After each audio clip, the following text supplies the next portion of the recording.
আসসালামু আলাইকুম ওয়া রাহমাতুল্লাহি ওয়া বারাকাতুহু। আজকের ভিডিওর বিষয় হযরত আবু বকর সিদ্দিক রাদিয়াল্লাহু তাআলা আনহু সম্পর্কে শিক্ষণীয় ঘটনা পর্ব 3। আজকে আমরা যে তিনটি বিষয়ে আলোচনা করব তা হচ্ছে উম্মে জামিলের চোখ অন্ধ হওয়ার ঘটনা, দ্বিতীয় আমরা জানব হযরত আয়েশা সিদ্দিকা রাদিয়াল্লাহু তাআলা আনহুর সাথে নবী করিম সাল্লাল্লাহু আলাইহি সাল্লামের বিয়ের ঘটনা, এবং 3 নম্বর যে ঘটনাটি জানব সেটা হচ্ছে উকাজের বাজারে যে কথাগুলো বলা হয়েছিল সেই কথাগুলো সম্পর্কে। ইনশাআল্লাহ আপনারা ভিডিও শেষ পর্যন্ত দেখবেন আশা করি। চলুন কথা না বাড়িয়ে শুরু করা যাক। আবু বকর সিদ্দিক রাদিয়াল্লাহু তাআলা আনহু নবী করিম সাল্লাল্লাহু আলাইহি সাল্লামের সাথে বসা ছিলেন। এমন সময় আবু লাহাবের স্ত্রী উম্মে জামিল একখণ্ড পাথর নিয়ে তাদের নিকট আগমন করল। সে চাইছিল এটার দ্বারা তাদেরকে প্রহার করবে। সে আবু বকর সিদ্দিক রাদিয়াল্লাহু তাআলা আনহুকে দেখতে পেল। তখন নবী করিম সাল্লাল্লাহু আলাইহি সাল্লাম আবু বকর সিদ্দিক রাদিয়াল্লাহু তাআলা আনহুর পাশেই ছিলেন, কিন্তু আল্লাহ তাআলা তার চোখকে অন্ধ করে দেন, যার ফলে রাসূলুল্লাহ সাল্লাল্লাহু আলাইহি সাল্লামকে দেখতে পায়নি। সে আবু বকর সিদ্দিক রাদিয়াল্লাহু তাআলা আনহুকে জিজ্ঞাসা করল, তোমার ওই সাথী কোথায়? আমি জানতে পেরেছি সে নাকি আমাদের নামে দুর্নাম করে। আল্লাহর কসম, যদি আমি তাকে পাই তবে এই পাথর দ্বারা তাকে আঘাত করব। রাসূলুল্লাহ সাল্লাল্লাহু আলাইহি সাল্লামকে দেখতে না পেয়ে যখন মহিলাটি চলে যেতে লাগলো, তখন আবু বকর সিদ্দিক রাদিয়াল্লাহু তাআলা আনহু বললেন, হে আল্লাহর রাসূল সাল্লাল্লাহু আলাইহি সাল্লাম, সে কি আপনাকে দেখেছিল? রাসূল সাল্লাল্লাহু আলাইহি সাল্লাম বললেন, না, সে আমাকে দেখতে পায়নি। এই ঘটনাটি সিরাতে ইবনে হিশাম বইয়ের 1 নম্বর খণ্ডের 355 নম্বর পৃষ্ঠা থেকে সংগৃহীত।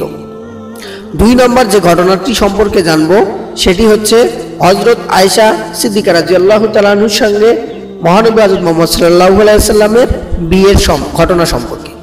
আয়েশা রাদিয়াল্লাহু তাআলা আনহা বলেন, যখন খাদিজা রাদিয়াল্লাহু তাআলা আনহা ইন্তেকাল করলেন, তখন খাওলা বিনতে উকাইম, যিনি উসমান ইবনে মাজউনের স্ত্রী ছিলেন, তিনি বলেন, হে আল্লাহর রাসূল সাল্লাল্লাহু আলাইহি সাল্লাম, আপনি কি বিয়ে করবেন না? তিনি জিজ্ঞাসা করলেন, কাকে বিয়ে করব?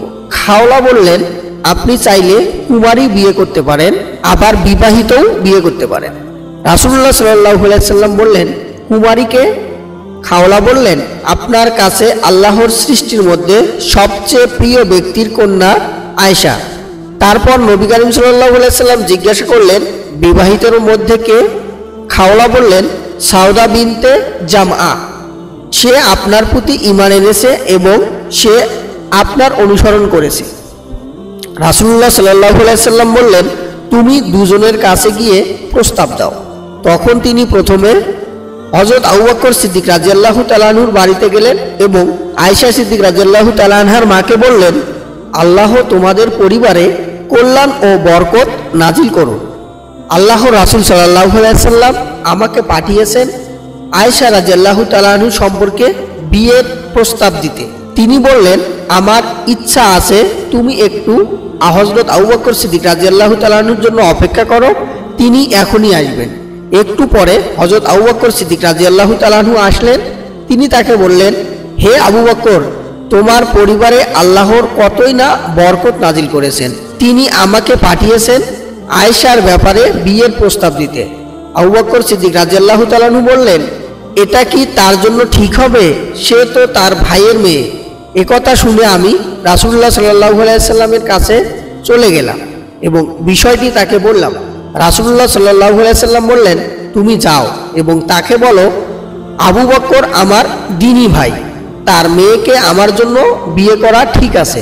একথা শুনে আমি আবু বকরের কাছে গেলাম। অতঃপর তিনি বললেন, রাসূল সাল্লাল্লাহু আলাইহি সাল্লামকে ডেকে নিয়ে আসো। অতঃপর তিনি গেলেন এবং বিবাহ সম্পূর্ণ করলেন।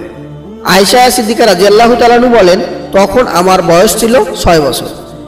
এই ঘটনাটি তাবরানী বইয়ের 32 নম্বর পৃষ্ঠা থেকে সংগৃহীত। 3 নম্বর যে বিষয়টি নিয়ে আমরা আলোচনা করব সেটা হচ্ছে উকাজের বাজারের যে ঘটনাটি ঘটেছিল সেই ঘটনা সম্পর্কে। রাসূলুল্লাহ সাল্লাল্লাহু আলাইহি সাল্লাম একদিন তার সাহাবীগণকে জিজ্ঞাসা করলেন, আর তাদের মধ্যে হযরত আবু বকর সিদ্দিক রাদিয়াল্লাহু তাআলা আনহু উপস্থিত ছিলেন। উকাজের বাজারে কাস ইবনে সাঈদের কথাগুলো তোমাদের মধ্যে কার মনে আছে?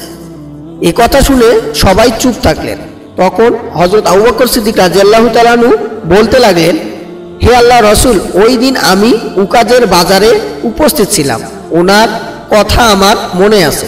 তিনি বললেন, হে মানব মণ্ডলী, তোমরা শোনো এবং ভালো করে মনে রাখো, আর যখন মনে রাখবে তখন তোমরা উপকৃত হবে।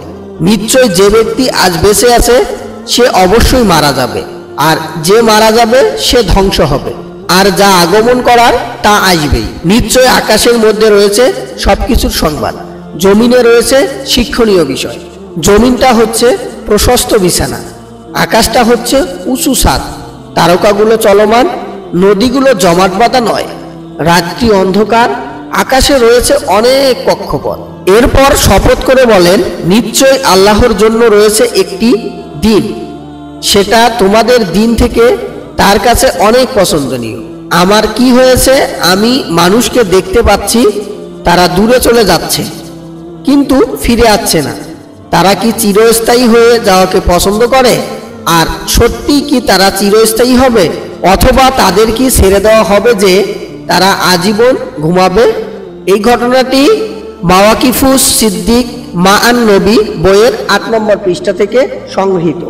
আমার এই ভিডিও থেকে আপনারা সামান্য একটু কিছু যদি শিখে থাকেন তাহলে অবশ্যই আমার এই ভিডিওটিতে লাইক করবেন, কমেন্ট করবেন এবং ভিডিওটি শেয়ার করবেন। এ ধরনের নিত্য নতুন ভিডিও পেতে অবশ্যই আমার চ্যানেলটিকে সাবস্ক্রাইব করবেন এবং পাশের বেল আইকনে ক্লিক করবেন। আসসালামু আলাইকুম ওয়া রাহমাতুল্লাহি ওয়া বারাকাতুহু।